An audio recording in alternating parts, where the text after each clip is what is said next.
I told my kids this too. I've heard some of my kids are on their 20s, kind of re-say over and over, well, I don't want to have to work a job like that and just work my life away. I just want to do something I'm passionate about. And then on the flip side, I've read some books and I've thought about it. And I thought, actually, if I did what I was passionate about as my job, I might hate it. That's right. That's Because exactly right. This podcast is sponsored by Engineered Tax Services, a subsidiary of Engineered Advisory, whose goal is to support CPAs and their clients to achieve the highest and best use of time and resources. ETS offers specialty tax services and incentives, which help expand your capabilities and ensure that your clients are paying only what is required in taxes and nothing more. To learn more about Engineered Tax Services, go to engineeredtaxservices.com and mention the Healthy, Wealthy, and Wise podcast to receive project discounts and a free CPA partnership ebook.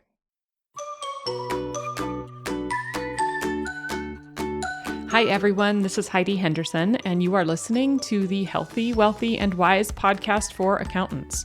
I am really passionate about people and the industry, and I truly believe that the accounting industry can do better for both our clients and its professionals.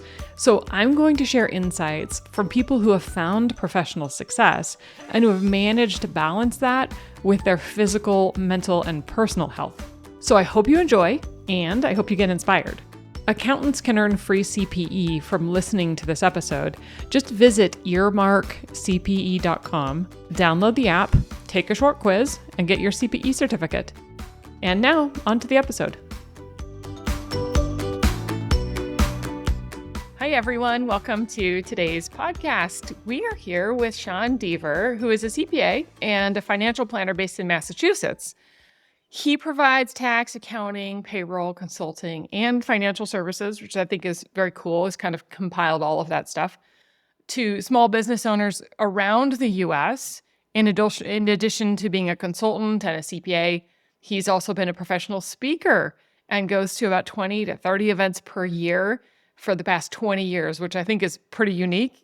Sean, one of the things we do through our growth partnership is we actually teach public speaking skills as one of our soft skill training programs, because some of that stuff is just things we don't see in the CPA industry as accountants. We go through all this technical training, and that very rarely, if ever, includes any type of soft skill training, which is so necessary for dealing with clients, Sure. And especially if you're going to own a business. So I'm excited to hear more about that.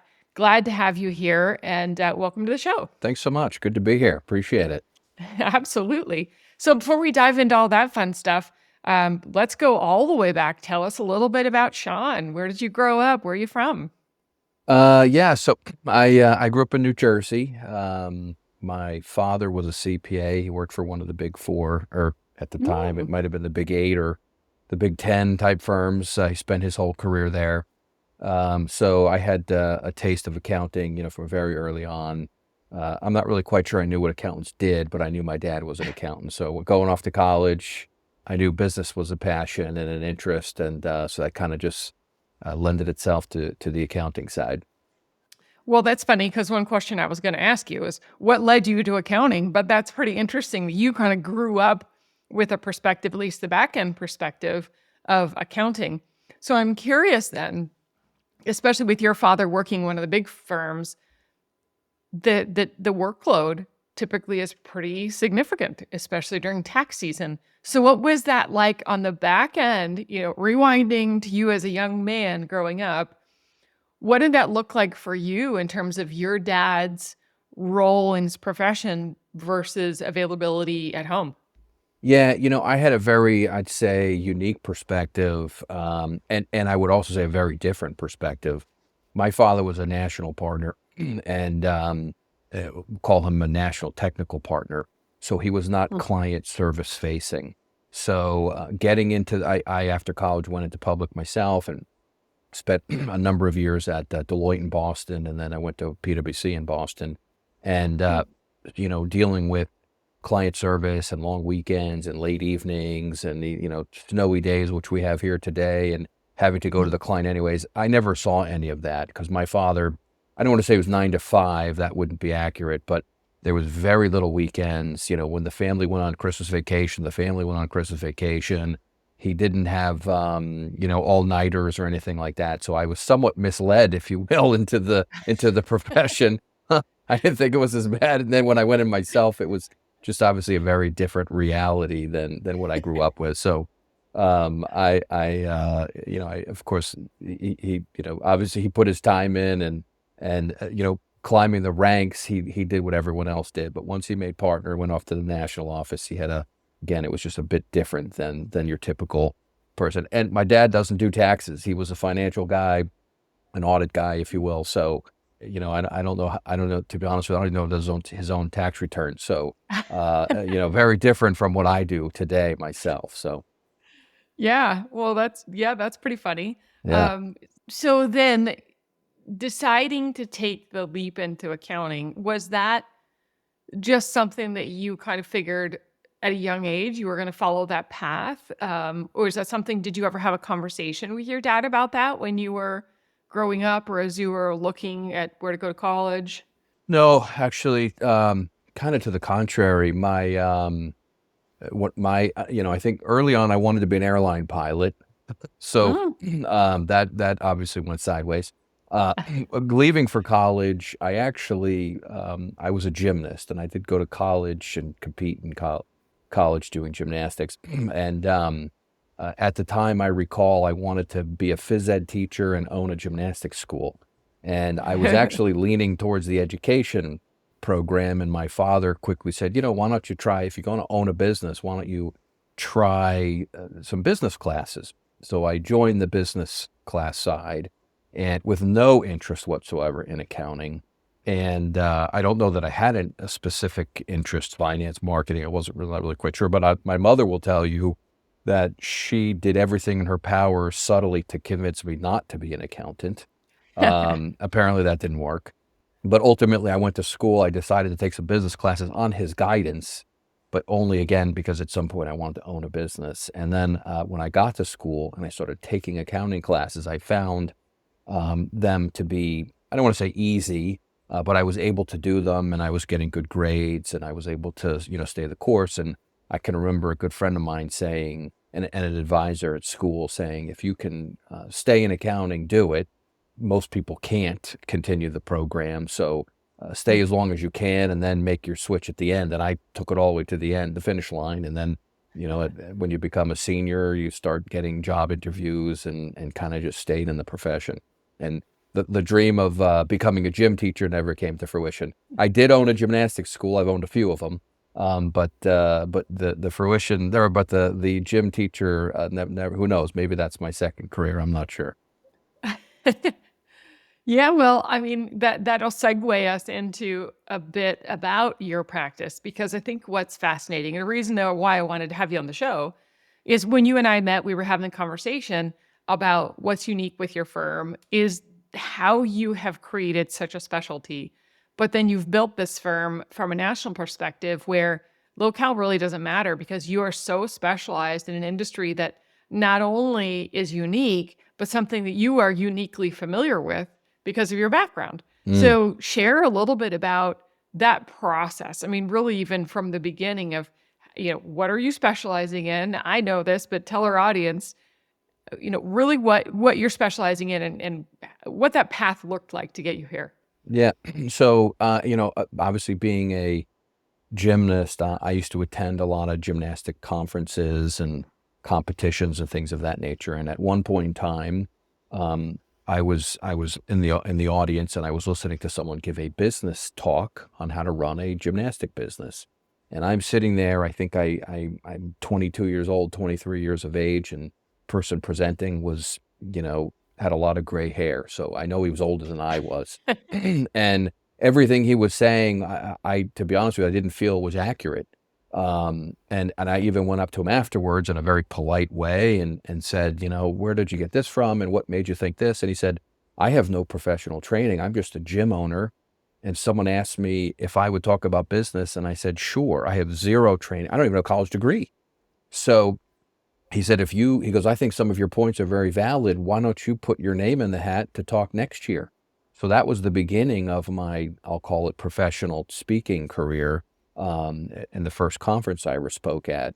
I have then done that conference for the last, call it 30 years, or 20, 25 or so years. I've been speaking at that same conference each year. And over the years, I've had an opportunity to provide, practical and specific specialized business knowledge, not just accounting, but just business in general, to these owners and people that come in from all across the country to these conferences. And that's how the niche itself, if you will, kind of was born. Someone coming up to me and saying, I live in Texas or Alabama or California, and I'm looking for someone who understands my business and the ebbs and flows and the peaks and valleys and the struggles that we have. And I became very familiar with it, not only as an advisor to them, but also an owner myself. And along the way, I don't know, probably 5 or so years in the audience was not only a person who owned a gymnastics school, but someone who owned a swimming school as well, Hmm. and came up to me and said, hey, would you be willing to give these same presentations to our swim industry? And that then overflowed into dance and karate and daycare centers and so on and so forth. So my niche, if you will, nationally is, we call them child fitness or child activity centers, Hmm. that are typically, again, center in things like gymnastics, dance, swimming, karate, daycare, basketball, things of that nature. How fascinating. So, when did you actually, well, how old were you when you branched out and started your own firm, first off? So, I was in public for a number of years, like I mentioned, and I'm out of the Boston area, so I spent a number of years here. And never did I, during those years, I was under, I'll refer to them as non-compete agreements, but I don't know that that's the right terminology. But, I didn't want to be servicing or doing any type of tax preparation because I didn't want someone, the firm would always be concerned that, even though I wasn't signing the firm's name, that, the firm was behind it. So I was very careful not to give any type of guidance or anything. I was talking in just general terms and so on. And then after public, I went and, became a controller and again, I was a financial controller. I wasn't really the tax guy in a large publicly traded company. I did that for a number of years. It was about then. So I'd probably say I was in my early 30s, Hmm. to maybe early to mid 30s when I first started taking on clients on my own. And I would moonlight at a CPA firm up here doing tax returns on the weekend and just things like that. And then that's kind of when I started, I guess we'll call it Sean Deaver CPA, and started doing tax work. And then it kind of just grew from there for a number of years. And then at some point in time, it just became, I couldn't be a controller at a company and do the tax work on the side. So I just kind of went off and hung my own shingle, if you will. Hmm. And how many of these clients do you have right now? I mean, in this specialty, I'm sure you have some other kind of just generalized clients, but as far as your specialty. About 80% of our practice, our portfolio is made up of these type of businesses. We service about 14, I'd say 1,400 this year. The last 2 years with COVID, we've seen some pretty significant growth. So it wouldn't be surprised if we touch over 1,500 this year. That's so fantastic. Well, and it's so interesting. I've talked with firms. I actually have a gentleman that I've worked with for many years who had a local firm that he's run, a successful firm, but always had this mentality of, he was servicing his community and being in a somewhat smaller community in a sort of tertiary market. The growth potential isn't necessarily there when you're in a small town. And he really never thought to branch out into something bigger than this area that he was in, nor did he know how. So I thought it was so fascinating when you and I met to hear about how you really applied your own personal knowledge and what you kind of knew, in your own sort of passion or history as a gymnast, and then carried that through to your practice and then made yourself a specialist to that point where you have no limitation in terms of geography or area for which you can service clients. Hmm. Yeah. So that's pretty fascinating. And And then I'm sure once you start to grow that market, it probably just continues to grow. I mean, I'm guessing word of mouth is one guy to another guy to another guy in different areas. Just kind of keep spreading that for you, huh? Yeah, yeah. I mean, I'm sure most people, if they're on the, listening to this, or most people you deal with, I'm sure feel the same. We've peaked. We've kind of reached maximum capacity, if you will. We turn down now, unfortunately, I hate to say it, but because we do get a lot of local interest from small businesses and individuals, we consistently now for over 12 months, we've been turning work down, and we turn 2 to 3 clients down a week, I would say, on average, just due to, demand and meeting our ability to service it. And so until we continue to are able to build up or staff up more, we would probably maintain where we're at. But Mhm. yeah, to your point, word of mouth, that is the engine. I guess I was very happy early on, where I don't think I've ever spent $1 in marketing or advertising. Mm. Um, I go to these conferences and I get paid to go to most of them. So at the end of the day, it's my time, of course, and I don't value that as much as I should. But at the end of the day, I don't have, we don't do any marketing campaigns. We don't advertise, we don't do any search engine optimization or pay for Google AdWords or anything along those lines. So, but I think anyone who's looking certainly for the business, it's there, and expanding outside. Of course, word of mouth is always the best way to do it. Hmm. But it's certainly there for people if they want it. Yeah, absolutely. Yeah, well, I mean, the proof is in what you're developing and how you've built that. So I think that's so key. Um, Question regarding staffing. I mean, this is, we're talking about this on almost every podcast. Staffing is such a huge issue right now. Trying to find people to do the work, technical staff, retention, costs for paying people is extremely high, but even that, keeping them or finding them might be harder than even having to pay a lot of money to try to get somebody on board. So how have you been handling that? I mean, it sounds like you're just kind of saying, "Look, I'm at where I'm at right now." But, how are you managing the people you have and looking for potential growth? Yep. So we have 3 main facets to the business, if you will. We do a lot of payroll. Do payroll for over 1,500 small employers.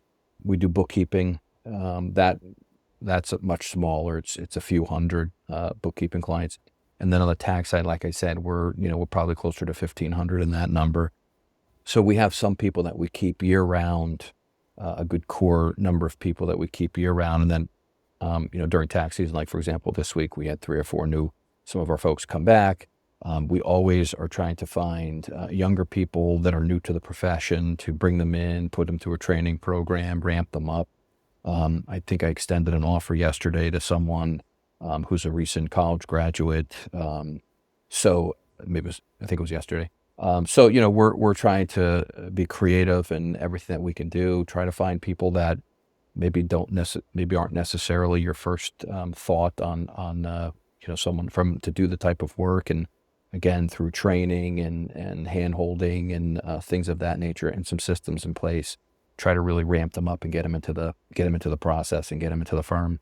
But it is a very real issue, finding, retaining. Retention's actually not the issue for us. We don't have a lot of turnover. It's really finding. Yeah. I'm looking for the right person, and when we do extend the offer, hopefully he or she comes on board, and then retention's not an issue. We have a lot of people who've been coming back seasonally for a dozen years. We offer a lot of flexibility, work from home opportunities, that type of thing. So that I think helps retain the folks. But the issue again is just finding them. Yeah. Yeah, absolutely. In terms of yourself personally, what are some of the pros and cons of owning your own firm over being with a Big Four firm, or one of these big CPA firms that you had worked for historically? Yeah. It's interesting because I think the perspective on the firms has changed quite a bit. My son, actually, my oldest child is my son. He's a freshman in college, and he's actually at a big university and in the business school and considering accounting. Mom and dad are both CPAs, so I think that's just because he doesn't know anything different. Not that he has any very very interested, but But the big four firms are, as a freshman, I mean, even 2 or 3 months on campus, already reaching out to him and Mhm. bringing him into their firms for lunch and meeting people. And he hasn't even had his first accounting class. I know what they pay coming out of college, and that's way more than what I compensate people here. I've been here for a number of years. So they have obviously much deeper pockets. I think they offer a lot of flexibility to these days that I maybe didn't get when I was his age or into the occupation. So definitely a much different scenario. For me, I'd love to say that with my career or owning my own business, I get a lot more flexibility, and that's probably true. If I want to leave in the middle of the day and go to the gym, which I don't, but if I did, I could. If I needed to leave early to go catch my daughter's basketball game, I can do that. The Mhm. problem, however, the other side of that is when I'm on vacation and the phone rings, sometimes I still have to answer it. Or I can Mhm. remember when we're at Disney World, Dad has to go downstairs and do 2 or 3 tax returns while everybody's upstairs doing something fun. That happens. So I don't have the same. I do have some flexibility in the way I do things, but at the end of the day, the buck does stop here. So there are Mhm. things that I hold myself accountable to, and so there are pros and cons to both. I think if my son today wanted to join the practice, I talked to my wife about this, and the answer would be no.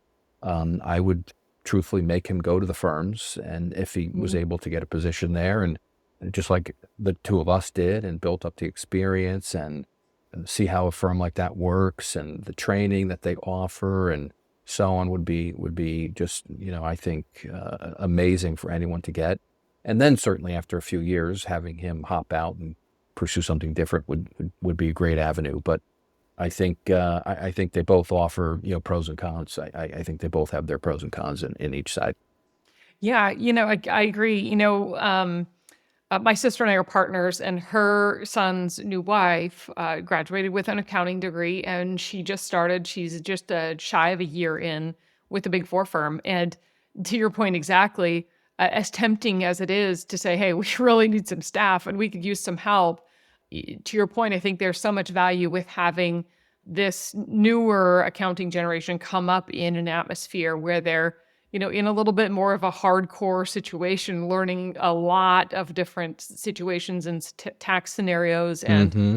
being faced with a lot of complex issues that they might not face the same way in a smaller firm. So Yeah, yeah. there definitely is a place, and it's yeah, I don't know. It almost seems like a certain level of initiation that needs to happen the first couple years. Completely agreed. Yeah, it's a great way of putting it. Yeah, yeah, interesting. Well, Sean, a little bit about you. What are you personally the most passionate about? And it's interesting because you said you had originally wanted to be a pilot. Mm. I always find correlations interesting, find it weird or whatever, but I think it's interesting. You have the same name as my brother Sean, spelled the same Sean.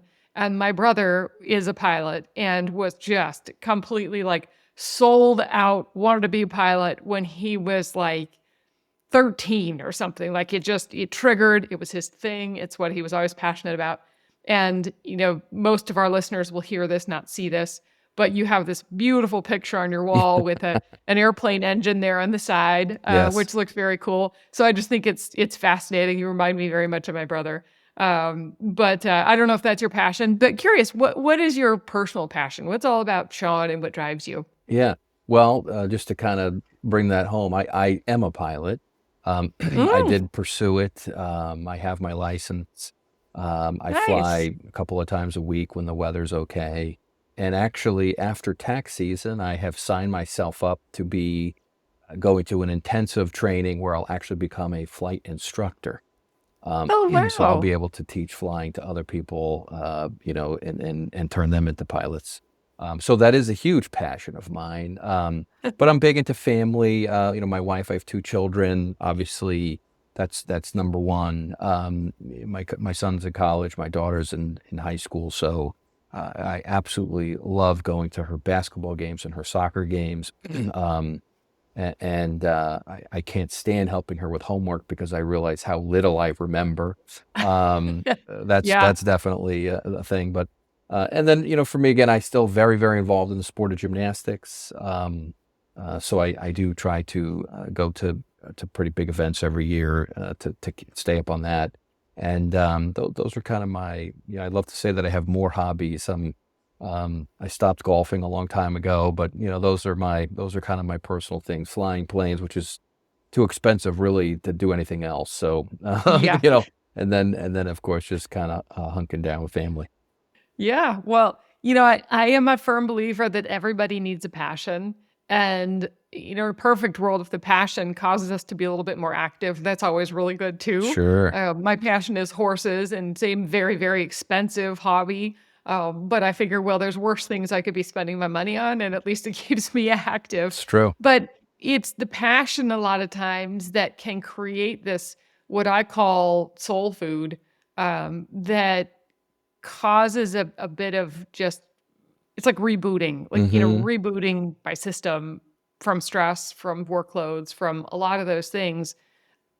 I'm not a pilot. I'm not, that's not my thing. In fact, it's terrifying. My brother took me in a small plane a couple times, scared me half to death. Sure. Um, but I know, like when I'm riding, it's such an interesting situation because people will always ask me about it. It says, first off, the correlation of the relationship that you develop after years is really difficult to explain. But the other part of it is that in that place, in that moment, you cannot be distracted. You are 100% present in the moment, not worrying about who just sent me this text, what's this email, I need to deal with this, I need to that, because it creates so much physical and mental attention that you find that literally that presence in that moment. Is that similar with flying? I mean, I would think that that's how flying is, but Yeah, do you find that? I do. um, hopefully you're in the moment because, if you're not, could be a mountain in your very dear future.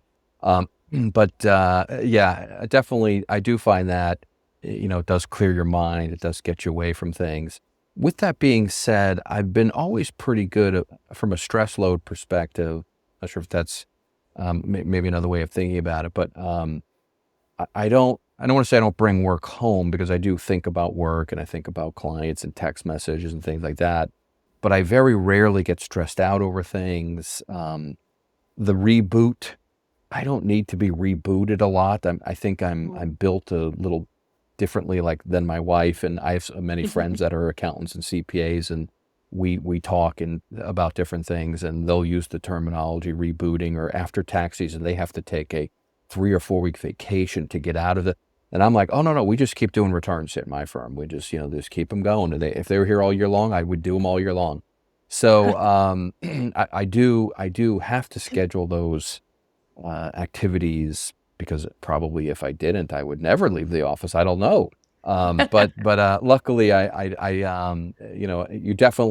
you're present when you're flying or when I'm at a gymnastics competition with friends or something like that, or my daughter's, games or what have you. But that is for me, it's a nice way to get out, but not necessarily a reboot moment for me each time.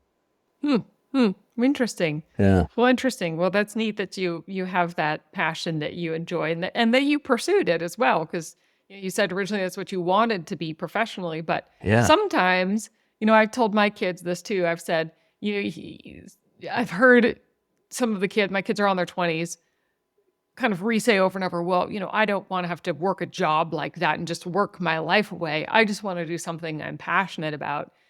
And then on the flip side, I've read some books and I've thought about it and I thought, actually, if I did what I was passionate about as my job, I might hate it. That's right.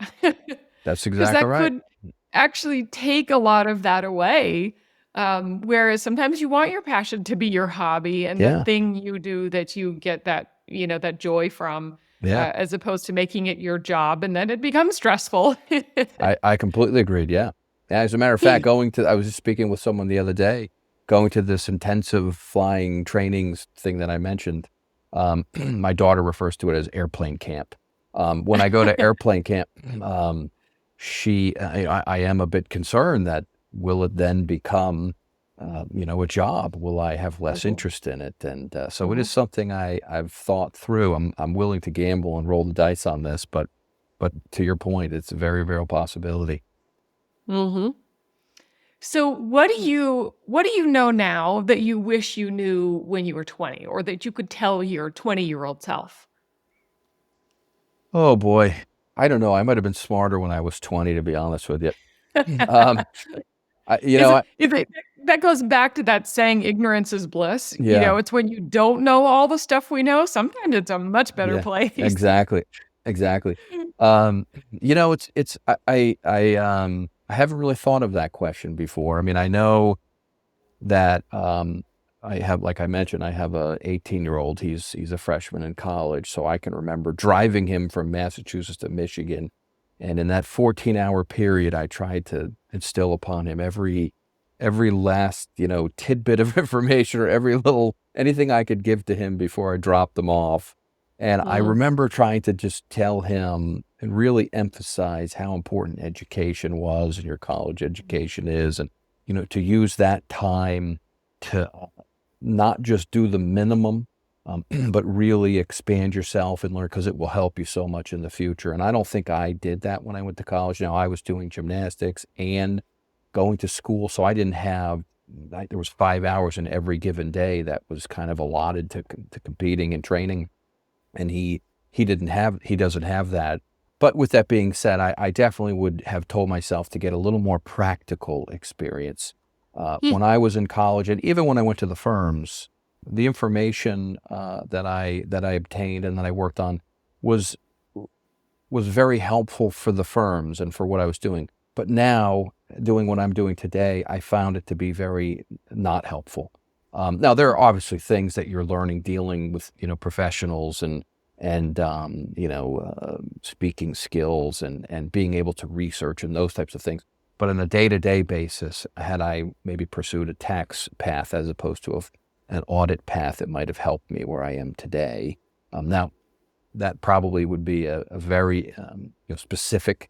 Obviously, that's not something I'm telling him, but I said, listen, if mhm. you do have an interest in being a small CPA sometime or working for yourself, consider that when you're picking your different paths at your younger age. So Mm. that might be something I'd provide to myself a little bit.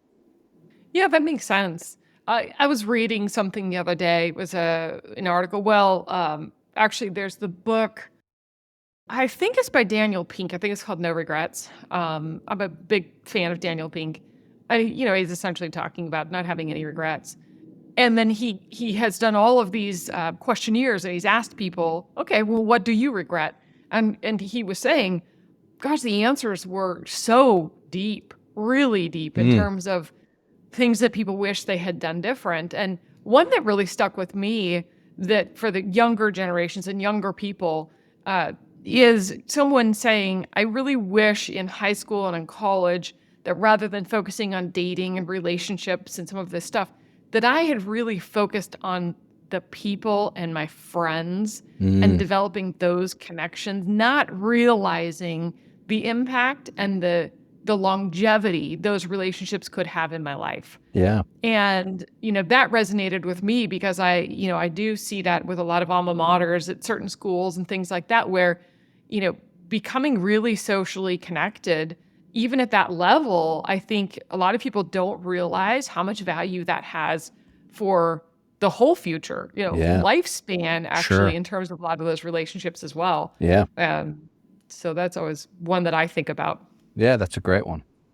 So as far as speaking, I was kind of interested and wanted to ask you a couple questions on that before we wrap up. But saying that we do some coaching on public speaking, maybe with you doing gymnastics, maybe performing, you were maybe a little more comfortable being in front of people.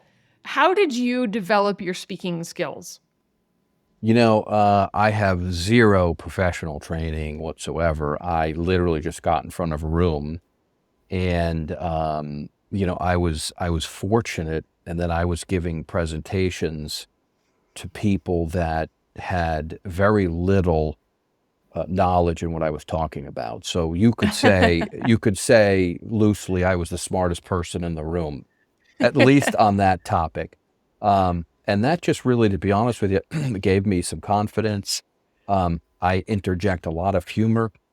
Oftentimes people will come up to me and say, the 2 biggest, feedback points that I get are, number one, I'm able to take a very difficult concept and break it down so that into easy pieces so that people can understand it.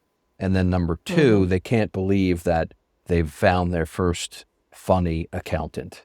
And so I disagree. I'm sure there are several out there, of course, but they will oftentimes say, I can't believe you're an accountant. I've never met a funny accountant before. So those are the things I've learned over the years. But again, I have zero professional training. I just got up in front of the room. I was able to speak on a topic that I knew about. It became easy. And now I said I do it oftentimes, many times throughout the year, even in other countries. And I also run my own conference. It's a 3-day business conference that I host, and it sells out every year with 75 people, and it's just been something over the years that I really enjoy doing. It's like teaching, right? So those that enjoy teaching or have ever taught before, it's kind of the same thing. And someone told me one time I should picture the audience naked, and I've never had to do that. It's always been fairly simple for me. So Nice. What are some specific tips you could offer people of things you've learned? You've been speaking for a long time now. You do a lot of events. What have you learned that could really help people overcome some of the things or not have to endure some of the things you learned the hard way? yeah. It's interesting. It's a great question. I don't want to say I've never struggled, but I'm usually fairly confident going in. So I don't know what people do struggle with, but what I will say is, very similar to doing a podcast or doing anything else. Anytime I'm in a room or in a presentation, I don't stand behind a podium. I move the room. I'll even walk down the hall, down the hall or the aisle of the room. I look at people in their eyes as if I'm talking to you one-on-one. I don't look at it as I'm presenting, behind a podium in front of 100 people with a microphone. I have to have a mic that attaches, a lapel mic, so I can walk around and I'll point at people, and if you're asking me a question, I'll literally come right up to you and I'll have you ask me the question as if you and I are just having a conversation on the street. And I think that really breaks it down. I don't look at it as I'm talking to 100 people. I look at it as I'm talking to an individual 100 different times. That's one thing. And then the other thing too is, don't ever be afraid to say, I don't know.